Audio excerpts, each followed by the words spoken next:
Does ARMRA's Colostrum really improve your health? Hi everyone, welcome back to my channel. In today's video, we are going to be reviewing the super viral sensation known as ARMRA Colostrum. Yeah, colostrum that's found in breast milk. It's grown in popularity as a new health aid, promising to do so many things for your body. For example, improving your gut health, your skin health, your immune system, improving athletic performance, and so much more. But is it too good to be true? Or did we actually just find a product that can finally help us with all of these health issues? I'm gonna let you know in today's video. On top of that, I have access to their research study, and I'm going to review with you if the results are as true as they seem to be. But first, hi, my name is Katey. I'm a registered dietitian and certified personal trainer. My goal with this channel is to help you learn more about nutrition, fitness, and wellness so that you can be your best, whatever that looks like. I also love to do product reviews, so if you have any products or supplements or any other health topics that you want me to cover, just let me know in the comments below. All right, so let's dive in. What is colostrum? In a nutshell, colostrum is the very first batch that a female or another mammal produces. It's different from breast milk in that the composition is quite different. It is really nutrient dense and provides really specific bioactive compounds to support an infant's immune system. It contains many different nutrients, including fats, proteins, certain types of carbohydrates like oligosaccharides, among many more, different vitamins, minerals, and then really important bioactive compounds that support an infant's immune system, which is really weak when they're first born. This includes things like immunoglobulins, leukocytes, growth factors, and many more. Now, this initial breast milk really only lasts for a short period of time, and within a few days, it's done. So what is bovine colostrum? So bovine colostrum simply means that it is colostrum that comes from a cow. When it comes to bovine colostrum supplements, it's usually derived from colostrum that comes from a cow, but the calf usually gets the first batch, and then any extra is then used and converted into a supplement. Okay, so what is ARMRA? So ARMRA is a very popular colostrum company that you've probably seen on social media. I swear it's in every advertisement. So many social media influencers are talking about it. It's everywhere. Now, ARMRA was founded by a medical doctor known as Dr. Sarah Rahal. On ARMRA's website, they mentioned that she had some form of catastrophic health crisis and was searching for a solution that could help. In particular, with her experience working in pediatrics, she was hoping to find a solution and a source of that really first nutrition that we get from colostrum, but for adults. Now, for ARMRA, they state that they're committed to transparency, scientific rigor, and safety. So let's see if that's the case. So first, let's talk about the ingredients in ARMRA. So right away, when we look at the ingredient label, it is really simple, almost too simple. There are no calories, which makes sense because if you look at the label, there are no macronutrients. There's barely any protein, barely any fat, and barely any carbohydrates. And this is really weird because colostrum is supposed to be full of them. When it comes to fats in particular, colostrum is typically very high in fat and is really important for an infant's health. In bovine colostrum supplements, usually the fat is removed from the product, so this is normal. However, this does pose the question if you're going to get the exact same benefits because you're removing those fats and any other compounds that are fat soluble, like certain fat soluble vitamins, and potentially some other bioactive compounds. So really, when you're looking at this label, the only thing that's in it is 1 gram of bovine colostrum by ARMRA. Now, here's where things get really annoying, and if you've watched any of my other videos before, you'll know what I'm talking about, but it is a proprietary blend, and this is an issue. The reason why is because we don't know what is actually in this blend. In particular, it's a major issue because we don't know what bioactive compounds, so remember I mentioned immunoglobulins, leukocytes, growth factors, things like that. We don't know the amount that's actually in the product. So it's really challenging to say if this particular brand's colostrum is going to have the same benefits as the colostrum that's used in research studies and as well for infants and calves because we don't know what's in the product. On their website, they do say that their colostrum has a lot of different bioactive compounds and nutrients. They actually mention a laundry list of different nutrients and bioactive compounds in their product, but they're not listed on the label. So I question whether or not they're just mentioning bioactive compounds and nutrients that are regularly found in colostrum and saying that their product will also have that. But whether that's actually in the same amount in ARMRA's colostrum is something we don't know because they use a proprietary blend. And for a company that says they're all about transparency, I am disappointed to see that they use a proprietary blend here because it would be really nice to see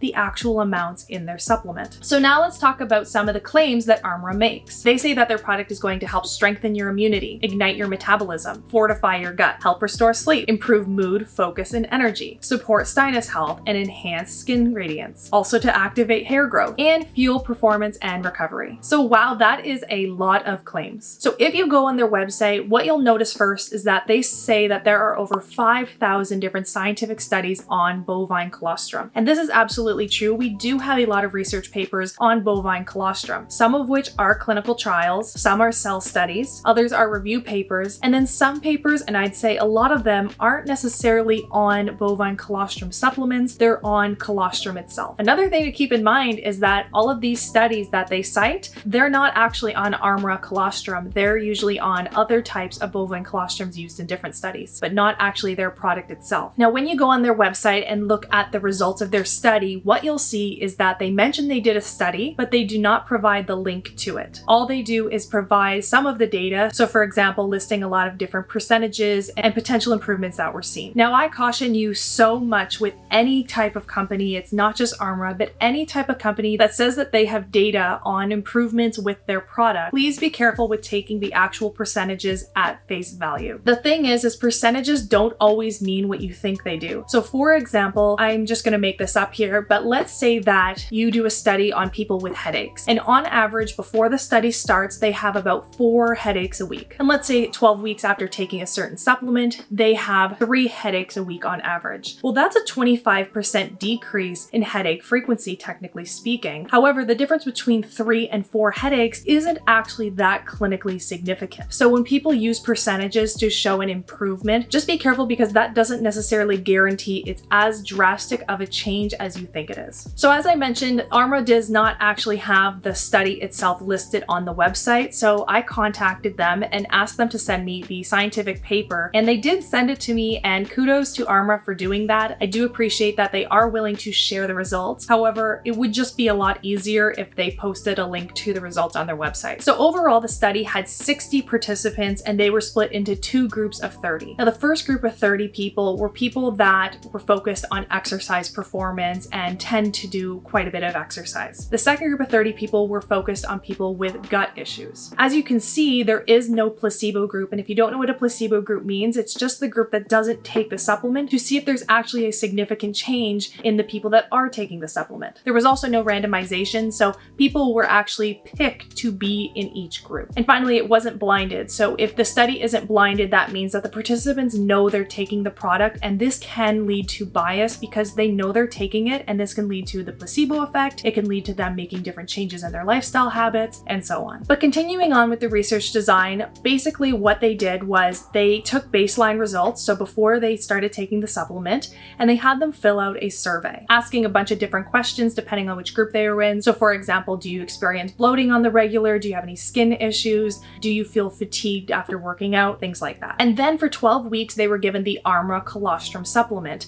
The one other thing to keep in mind is they didn't mention the dose, but I would assume it's just the recommended dose that's on the package. In the survey, they rated their symptoms from 1 to 6, 1 being absolute worst, their symptoms are not great, to 6 meaning that their symptoms are the best or they're not experiencing any symptoms. And at the end of the 12 weeks, in almost all categories, the participants experienced positive improvements in all of their symptoms. So for the gut health group, as I mentioned, there were 30 participants. And as you can see on the screen, 71.2% saw a change in bloating, going from a 2.4 to a 4.0 scale rating. 86% saw a change in gas, going from a 2.0 to a 3.8 scale rating. Constipation, heartburn, and negative GI symptoms, as well as IBS symptoms, improved. There was a 1.4% weight loss, but statistically it was not significant. And the same thing for waist circumference. Now, while this is impressive, we can't really do apples to apples comparisons because it wasn't a controlled study. For example, did the participants have the same breakfast on all of the days? Did they make any changes to their physical activity or their sleeping habits? Were their stress levels the same? All of these things were not controlled. So we can't really say that on the first and last day, all conditions in their lives were the same. Therefore, the actual product was leading to these changes. As you can see in the image here, they did use a photo comparing a person from before the study to after the study in terms of their bloating, and you can clearly see a difference. But there are so many things that can change bloating from a day-to-day basis. So for example, for a female that's going through different phases of their menstrual cycle, was it different from the first day to the last? last? Did they have different foods that could potentially lead to more bloating than not? And as you can see in the after photo, the participant looks way more tan compared to the before photo, so being tan can also decrease the appearance of looking a little bit bloated too. The person very well may have had significant improvements in bloating, but these are questions that are not answered in the study, so it's a big limitation. So now we'll move on to the performance group. As mentioned, the performance group was also a group of 30 people, and they reported a 35.7% change in soreness, going from a 3.2 to a 4.4 on the scale. They also saw improvements in feeling fully recovered, also not having as much exhaustion. Body weight significantly decreased 1.3%, going from 167.9 pounds to 165.8 pounds. So this was about a 2-pound loss. Finally, waist circumference actually had a significant decrease as well, about 5.2%. So they went from a waist circumference on average of 34.5 inches to 32.7 inches. Finally, there were some questions that both groups did answer, so they had a larger sample size for these questions. Across all participants, they did see a statistically significant change in all categories except for negative mood. 59% saw improvements in hair growth, so from 2.24 to 3.57. 65% said that their hair was thicker, so from 2.1 to 3.47. The one thing I want to note here, and this is where even taking surveys and not being blinded can lead to bias, when the participants say that their hair got thicker, this doesn't actually make sense. The reason why is because, yes, of course, it could improve thickness over time, but our hair, once it grows, doesn't have nutrients sent all the way to the ends. So it's only going to impact the hair that grows from the roots. So unless they're specifically saying that the little bit of root growth, obviously you see root growth here for me, but if you're only talking about the little root growth, then maybe it was thicker. But I guarantee a lot of people said that their actual hair was thicker, and this doesn't make any sense. So this is a prime example of potential bias. Someone gets really, really excited about taking a supplement and they notice all of these improvements, but in reality, that's not the case. Now, one thing I wanted to mention is that they did not measure immune function in this study. So for them to make really big claims about immune system function based on their product isn't necessarily accurate. They're basing it on other studies. Now, when we're talking about body weight and waist circumference, we did see some significant changes across all of the participants, but how they reported it is a little bit misleading. So they say that 57% reported losing weight and 60% reported a reduction in their waist circumference. But when someone says they lost weight, this could be 0.1 pounds to 100 pounds. It's a yes/no answer, so it's not necessarily indicative of significant weight loss. It just means that 56% of people noticed any change in their weight. And the same thing applies for waist circumference. And that's why it's really important to look at the actual numbers, not just look at percentages and go, oh my gosh, 56% of people saw weight loss taking the product, because we don't know if the weight loss was even that meaningful. And I'm really happy that people saw positive results, and if that is truly from the colostrum, that's amazing. But there's so many limitations that we can't say that it was the product. So for example, all of this was self-reported data from their house. So does everyone have the exact same scale? Did they use the same scale when they weighed themselves before and after the study? Do they actually know how to properly take their waist circumference? Did they actually weigh themselves at the same time of the day? Because you can weigh slightly different in the morning versus in the evening. So that's why it's challenging to really take these results and truly believe that they're this impactful. The other issue is that some of the questions they use aren't even good measures of improvements in health. So for example, one of the questions is, if you have skin wrinkles, how severe would you report them to be? Or if you experience breakouts, how severe do you think they are? The issue here is that this is a very subjective question, and it's not a validated way of measuring how many wrinkles someone has and how severe they are, or how many acne spots someone has and how severe it is. Or for example, on their website, they say that participants reported an 80% improvement in lean muscle. The big issue here is that you can say your muscle improved all you want, but how did they measure that? In actual research studies, they will report changes in muscle mass, usually in kilograms,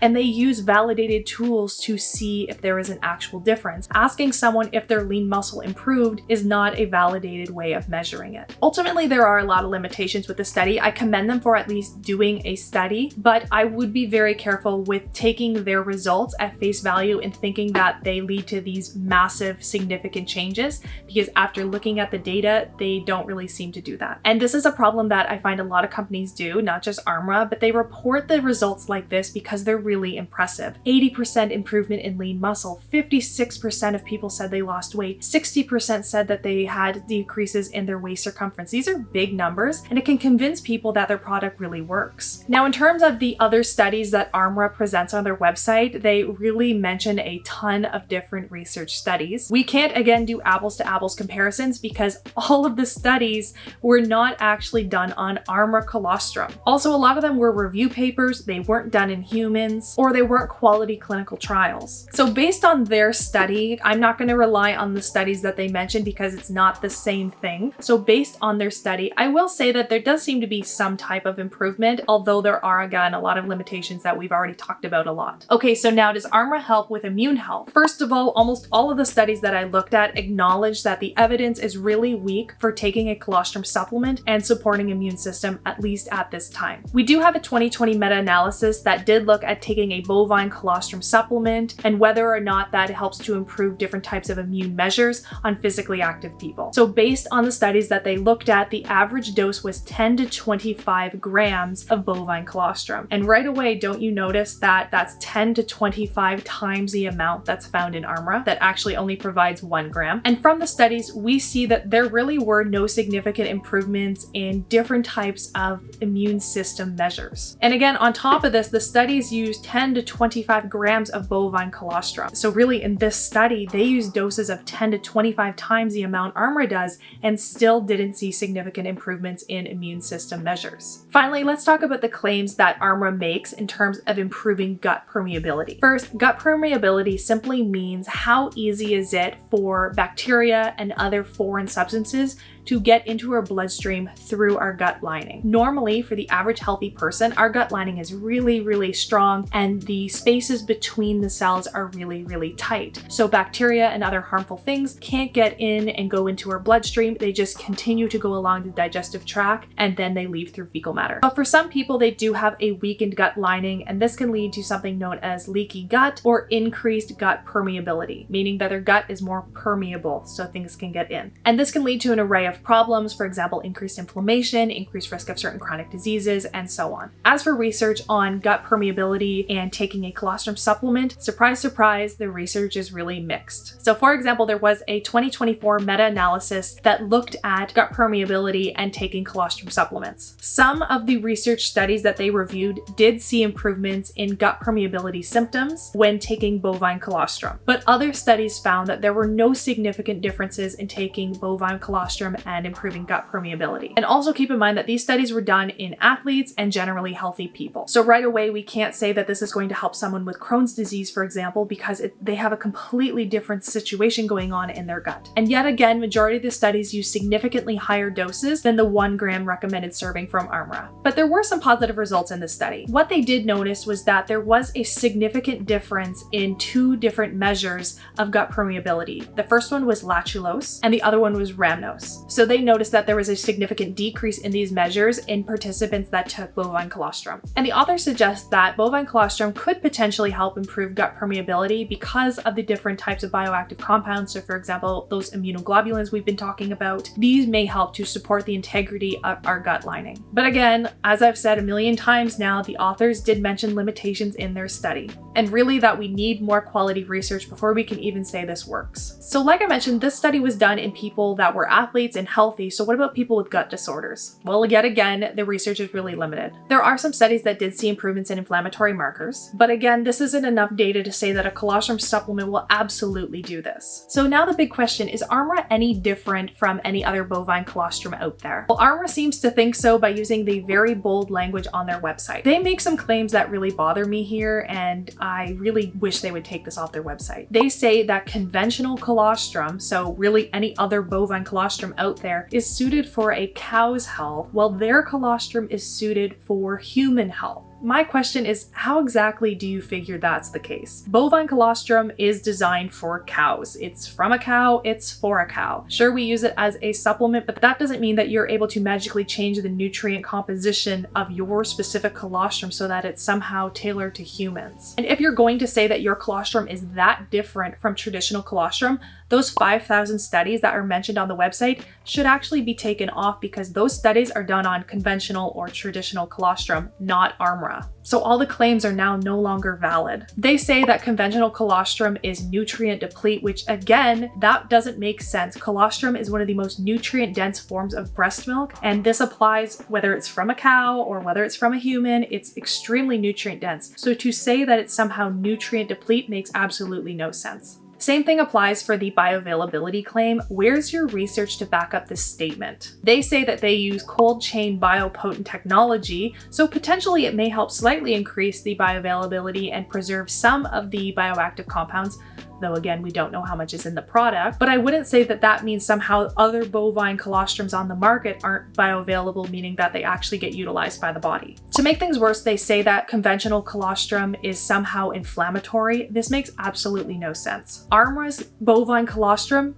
is derived from bovine colostrum. It's the same thing. They may undergo third-party testing, but that doesn't necessarily mean that it's somehow less inflammatory and it's less clean. Now here's the line that really bugs me because it can significantly affect people. They say that conventional bovine colostrum cannot be taken with people with a dairy allergy or that are sensitive. But when you look at the claims for ARMRA colostrum, do you notice that they removed dairy allergy from their side? And that's simply because whether or not it's ARMRA or a bovine colostrum, it's dairy at the end of the day. And yes, if you have a dairy allergy, you're going to be allergic to it. On top of that, bovine colostrum supplements may or may not have lactose removed, and that's something that will probably be listed on the label. So sure, if you are lactose intolerant, then ARMRA's colostrum might be lactose free, so that would be a decent option. But that doesn't mean that other bovine colostrums also aren't lactose free. So now that we've gone through all of this, let's talk about the pros of taking ARMRA colostrum. So let's say you want to try ARMRA colostrum. Here are some advantages of taking it. The first thing is it's third-party tested, which does help to ensure product quality and consistency. So that's good to see. Number 2 is that it may help your immune system, but we need more research. Number 3 is that it might help with gut health, but we need more research. Number 4 is that it is offered in different flavors. Bovine colostrum isn't necessarily the best tasting product, so having it flavored can be helpful. Number 5 is that they do say that they prioritize giving the initial batch of colostrum to baby calves, which is super important for their well-being. Number 6 is there are a lot of positive reviews online. A lot of them are sponsored, so always keep that in mind. But some people have reported benefits, and I'm not going to sit here and say if you did experience benefits that you shouldn't take it because the research is mixed at this time. If you find benefit and you can afford the product, power to you. And number 7 is that there are limited side effects. Bovine colostrum in general is well tolerated by most people. So as long as you don't have a dairy allergy or you're sensitive to it or you don't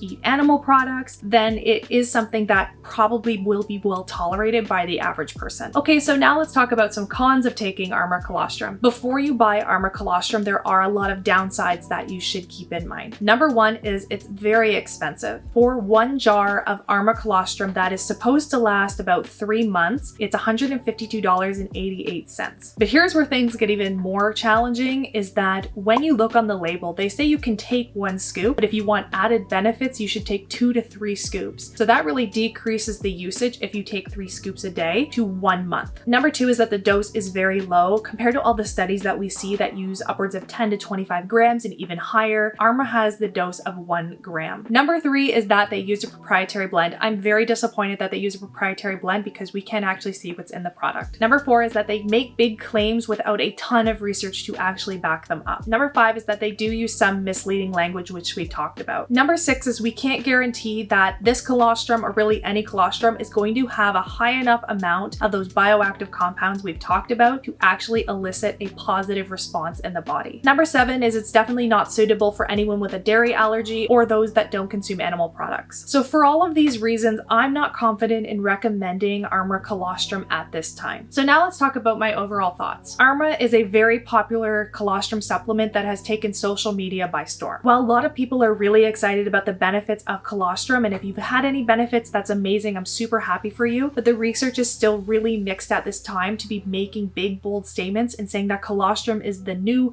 end-all be-all of health. As I mentioned, I do like the fact that the product is third-party tested. They clearly have positive reviews, and they did attempt to do a research study, which I do commend. However, I find the dose is pretty low considering most studies use much higher doses, and even then don't find positive results. I also really dislike that they use a proprietary blend. I've said 1,000 times now, but it just makes it very challenging to even know if the product has enough of the bioactive compounds and other nutrients to actually do anything. We're just trusting that that 1 gram of bovine colostrum has everything in it. Also, the product is very expensive for the average person. Everyone has a different budget. Some people think it's really affordable, and then other people think that is really, really expensive. I'm not really here to tell you if you should buy it or not based on price, because that's not for me to make that judgment call. But just keep in mind, for the average person, that is a bit expensive. I do believe that bovine colostrum has some potential, but we need way more research before we can say it's this magical health aid. So at this time, it's not a product that I would recommend. And with that, I hope you enjoyed this video. Let me know in the comments any products, supplements, or other topics that you want me to review, and I'll see you in the next video.